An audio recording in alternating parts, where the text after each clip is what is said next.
You know the image? Those soft, melting clocks just Mhm. kind of draped over this weird, desolate landscape. Oh, yeah. Instantly recognizable. Salvador Dali. It's one of the most iconic paintings ever, really.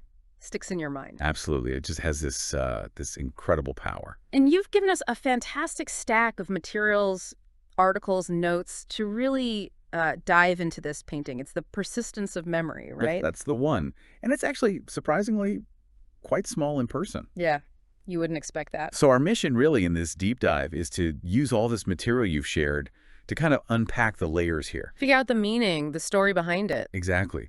What makes this single work so powerful, so, enduring? We want to get to the heart of its surreal world. Right, understand why it looks the way it does and what it might all mean. And stepping into that world, well, it starts with the setting, doesn't it? Look at this landscape. The sources you gave us describe it with like almost uncanny precision. The stark ground, almost desert-like, Mhm.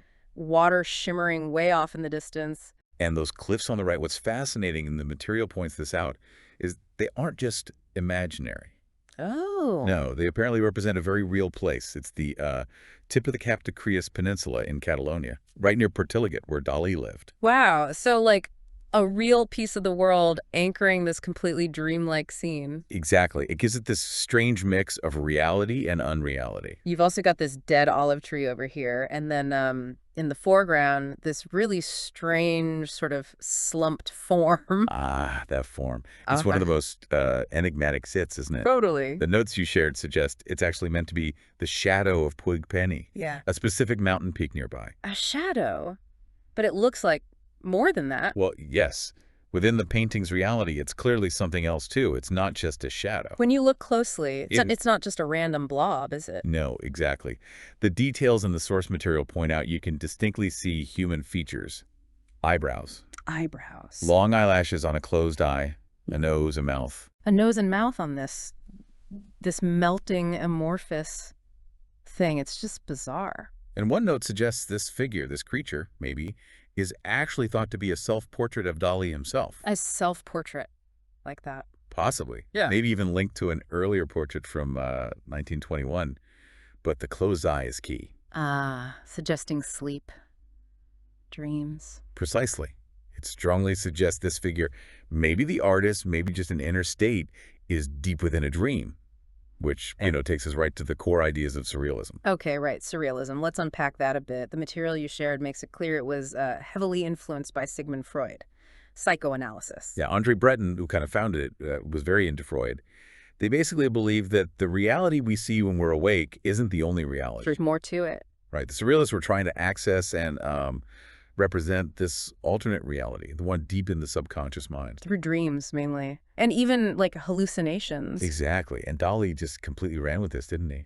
He really did. He famously called his paintings hand-painted dream photographs, which is perfect for this one. It really is. The persistence of memory looks exactly like a photograph Sure. of a really, really weird dream. That uncanny realism, making the impossible look photographically real. Yes. And to get that effect, he developed his own technique.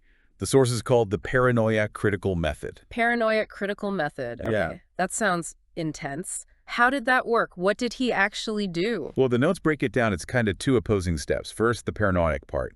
He'd basically indulge in fantasy, let his most irrational, even sort of delirious thoughts surface. No filter. Okay, just let the weirdness flow. Right.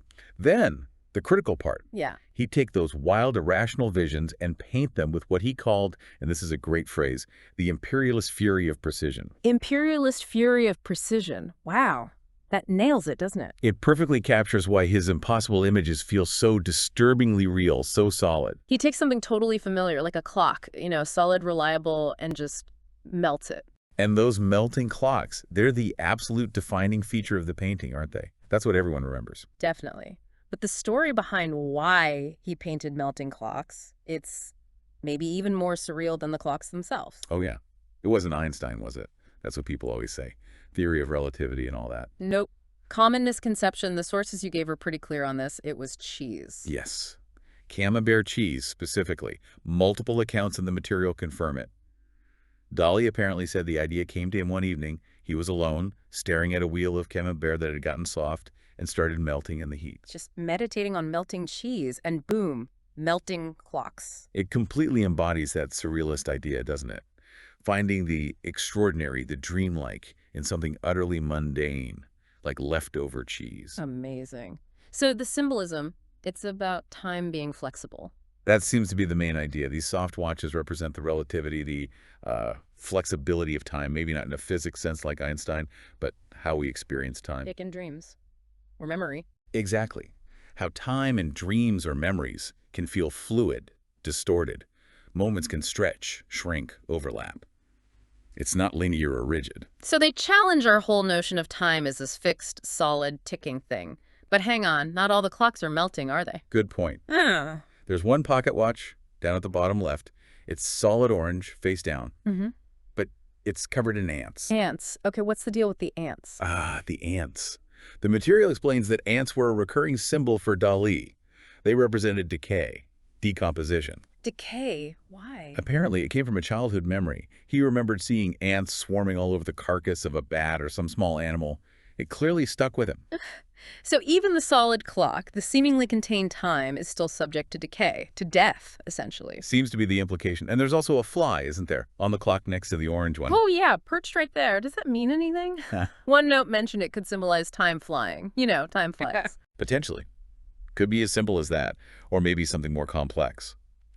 The painting is incredibly rich with these symbols, and many seem drawn directly from Dali's own psyche, his memories. Especially memories of that landscape, right? Those mountains connecting back to his childhood. Yes, and the sea in the distance.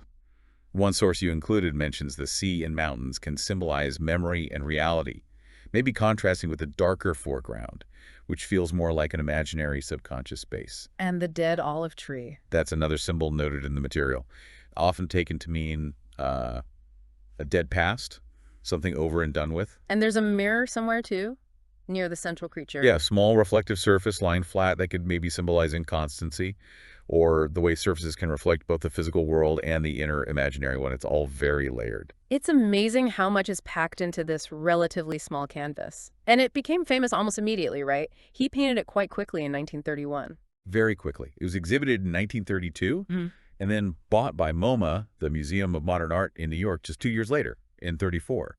And it's basically been one of their star attractions ever since. Its fame is just undeniable. You see references to it everywhere. Pop culture loves those melting clocks. Absolutely. And Dali himself, interestingly, he even revisited this specific image later in his career. Oh, really? How so? Yes, in the 1950s. He painted The Disintegration of the Persistence of Memory. If you look at that one, the original scene is still there, but it's shattered, fragmented, breaking apart into these tiny, almost atomic-looking pieces. The landscape is flooded too. Disintegration. So what prompted that? Well, the sources tie this directly to a shift in Dali's thinking, his intellectual focus. Early surrealism was so rooted in Freud, psychology, the inner world. Right. But his later work, especially after World War II and start of the atomic age, became much more fascinated by physics, nuclear physics, the structure and disintegration of matter itself. So he moved from the mind to matter. In a way, there's a fascinating quote included in the material where Dali actually says that during his surrealist period, his father was Freud. His intellectual father figure. Exactly. But later, he said, the exterior world and that of physics has transcended the one of psychology. And so his father today is Dr. Heisenberg. Werner Heisenberg, the quantum physicist. Wow. Yeah. It really shows how his mind was constantly grappling with new ideas about the universe, whether he was looking inward at the subconscious or outward at the fundamental nature of reality and how it might, break down. And he even took his own most famous image, those clocks, and literally disintegrated it according to these new obsessions. You did. It's quite something. So ultimately, this painting, The Original Persistence of Memory, it really invites you, the viewer, to think about your own perception of time and reality itself. Definitely. It makes you consider how something we usually think of as solid, as fixed, like clock time, can actually be experienced as completely fluid, flexible, even melting away. Especially in dreams, like you said, or when we're lost in memory. Right. It challenges our basic assumptions about what's real versus what's just perceived. Which leads to a pretty interesting final thought, doesn't it? If Dali's hand-painted dream photograph shows us that time and memory are so flexible, so strange in our dreams, what does that suggest about their true nature in our waking lives? Are they really as solid as we think?